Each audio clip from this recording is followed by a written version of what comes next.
We spend a lot of time here remembering the future, and that is a funny way of putting it, but looking back on what the past thought the future would be, retrofuturism, is just that, remembering the future of the past.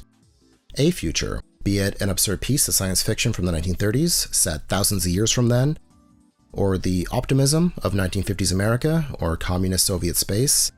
It's easy to contextualize retrofuturism here from the future, as a future of the past says a lot more about the period it was imagined in than the time it was looking ahead to. I say that all the time. But what about the future of our current time? What is it, and what does it say about us? Of course, time moves forward, and there will be a future, a time ahead, but conceptually, most of the futures presented to us now aren't great. Whether because of war, or environmental crisis, or a combination, the human race might not have a future.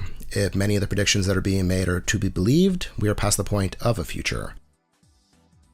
Today, we are going to be unpacking that, Post-Futurism, here on the PNP Videocast. As always, I'm your host Brian, and I have been looking for a way to talk about this for a while now. I think I have come upon the softest way, and that is through the lens of the Disney Pixar movie WALL-E from 2008. I'd like to look at the future of WALL-E, as well as some aspects or hallmarks of post-futurism. I'd also like to look at some of Disney's other visions of the future. It is going to be a heavy one. Before we get into it, this and every video we produce was made possible by our patrons over at patreon.com/pixandportraits. We have a new feature film over there now, looking at Sid Mead's early features in film. $5 a month gets you access to that and dozens of other videos, and keeps content here and on our other channel coming out, patreon.com/pixandportraits. With that plug out of the way, let's head back to the future.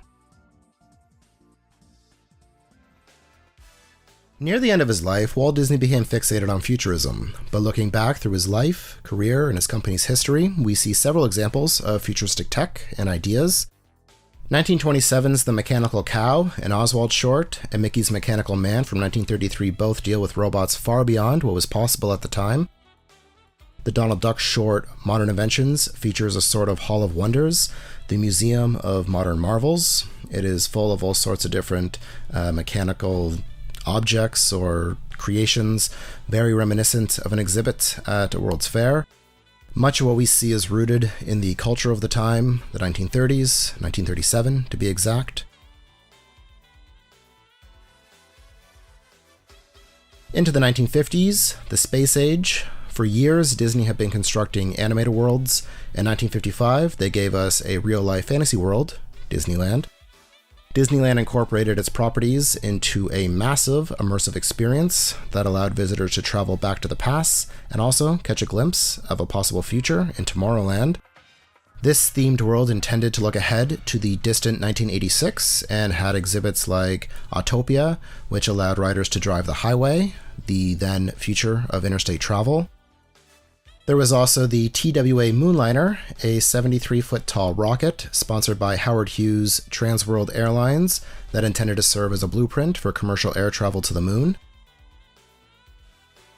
1957 saw the opening of another exhibit, the Monsanto House of the Future, obviously a projection of where we may live tomorrow, with all the push-button conveniences, ultrasonic dishwasher, climate control, microwave, radiated food. Monsanto would later sponsor Adventure Through Inner Space, a trip that shrunk riders and took them through the molecular structure of a snowflake. By the 1960s, the original Tomorrowland was at risk of becoming obsolete. A new Tomorrowland was designed, incorporating some aspects of Disney's exhibits from the 1964 New York World's Fair. After the fair had concluded, General Electric's Carousel of Progress landed in Tomorrowland, as did a modified version of the Ford Magic Skyway, rebranded the People Mover, the future of commuting. The success of these exhibitions in New York proved there was interest in something like Disneyland on the East Coast. Walt Disney was a hyper-industrialist who had conquered the realms of art and entertainment, and so he set his attention to constructing his very own city. Disney purchased nearly 28,000 acres in Florida with the goal of building a fully functional futuristic city, Epcot, or the experimental prototype community of tomorrow. Epcot was envisioned as part of a larger community known as Disney World that included a theme park as well as its own airport.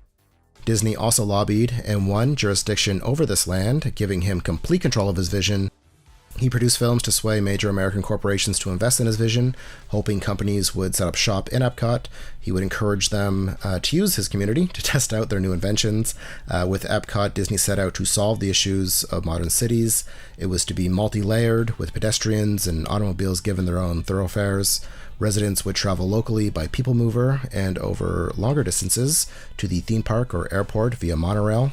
Cars were permitted, but were deemed unnecessary, and supplies would be brought in through underground tunnels as to not break the illusion.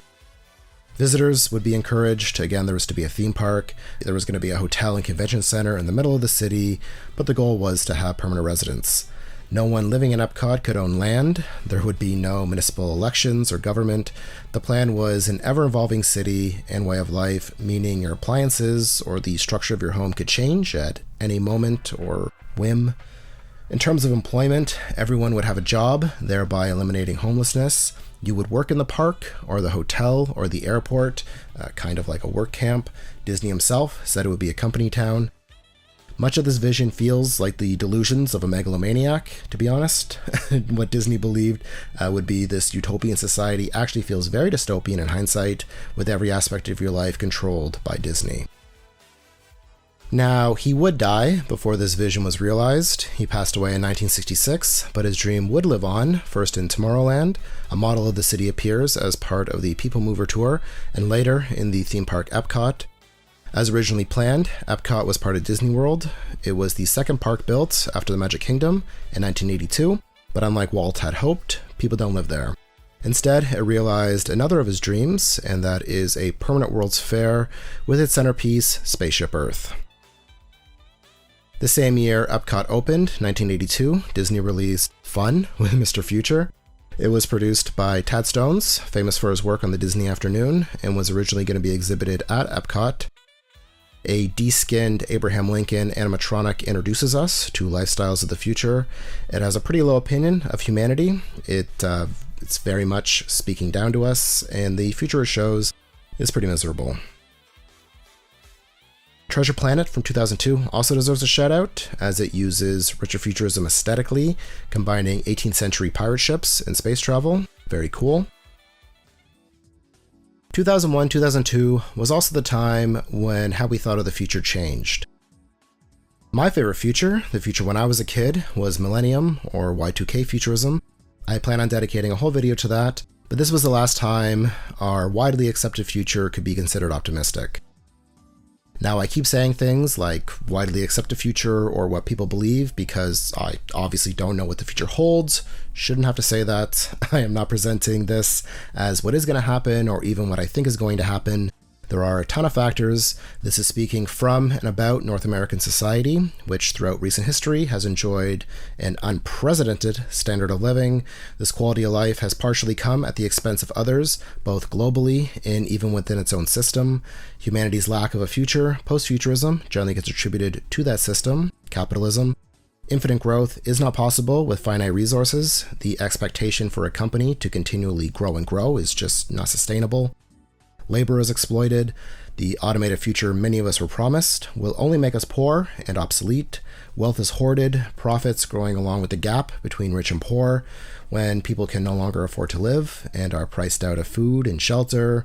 The social contract falls apart and society crumbles. Combine that with the environmental impact of mass production, the resources required to produce, transport, and dispose of everything that is being made, the products. Humans' impact on the environment is huge. Through climate change, we get severe weather. In my lifetime, I've seen once-in-a-lifetime storms happen again and again. Our planet's inhabitability is a delicate balance, and when that changes, we are not going to be able to survive here anymore.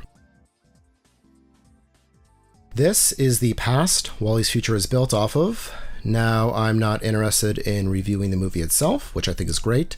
I'd like to look at the future it presents, which takes place in the 29th century. The world building in WALL-E is excellent. We are introduced to this future through WALL-E, a waste allocation load lifter, Earth class. WALL-E's job is collecting trash as part of the cleanup operation of Earth, now a wasteland that humanity has abandoned. Humans manage to escape to space on ships built by and Large, or B&L, a megacorp analog for Walmart at the time. Amazon now, a company who basically ruled the world. Traces of BNL are omnipresent throughout the movie. They own everything from gas stations to public transit. Its CEO is also president of Earth, Shelby Forthright, played by a live-action Fred Willard. Hey, what happened? The Earth is trashed, and it's suggested this is because of BNL and the hyper-consumeristic society it helped foster. We later learn humans were told they would only be going to space temporarily while the Earth gets cleaned. It's advertised as a 5-year cruise, but in 2110 the Earth cleanup was abandoned, and humans are now 700 years into this 5-year cruise. Much of our view of humanity comes from life aboard the Axiom, BNL's mothership.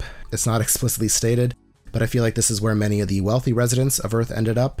Being a movie targeted towards children, Wall-E never gets into class, and maybe it's my jaded post-futuristic self-thinking, but some people had to be left behind.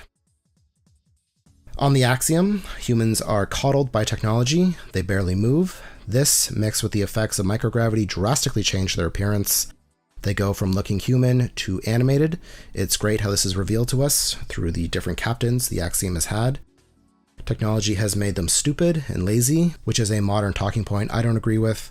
There were still lazy people before smartphones and the internet. Technology has enriched many lives, as we also see in Wall-E.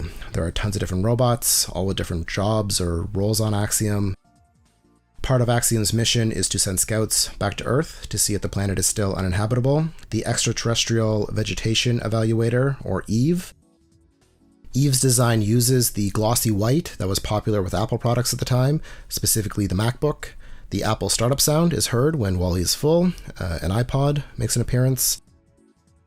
Wall-E takes a lot of inspiration from other famous film futures, most notably 2001: A Space Odyssey, which we have covered over on Future Film. We go nearly 40 minutes without really hearing dialogue. Otto, the Axiom's autopilot, is also modeled after HAL. Similar to Fallout, Wall-E uses music we associate with the past, Louis Armstrong, the Hello Dolly soundtrack, juxtaposing it against post-apocalyptic scenes. The effect here is much more sentimental or romantic, nostalgic. Items from our past or then present are treated like relics. We recently talked about physical media, and when Wall-E was first released on DVD, the case was eco-friendly and biodegradable. It has a great environmental message. Wall-E is an excellent critique of corporatocracy. There are signs at one point for an evacuation sale, squeezing every last penny out of people. An archive video shows the president/CEO fleeing. BNL again works as a stand-in for Walmart, Amazon, companies that have done their fair share of damage, as has Disney. The amount of products and waste created by Disney is astounding. It is one of the biggest companies on the planet. I'm not putting down the movie. I think it's great. I think its message is great. Corporations are the biggest polluters of this planet, and their greed is responsible for the decline of many people's quality of life. I mean, we live in a future where billionaires battle in a new space race, vying to be the company that will transport those who can afford it off of this planet and into space. We live in a future of fear of extinction, but you could say the same about those who lived to the 1950s and 60s. Looking back, we see a ton of optimistic futurism, but there was also the underlying feeling that at any time the bombs could drop and the planet would be destroyed. Now, I am not minimizing any concern for the future of humanity or this planet. Hope is hard to come by these days, but it is possible life might find a way. Anyway, that's just gonna about do it for today. Let me know what you think. If you enjoyed this video, give us a thumbs up, subscribe if you haven't, and if you have the means, please consider supporting us on Patreon.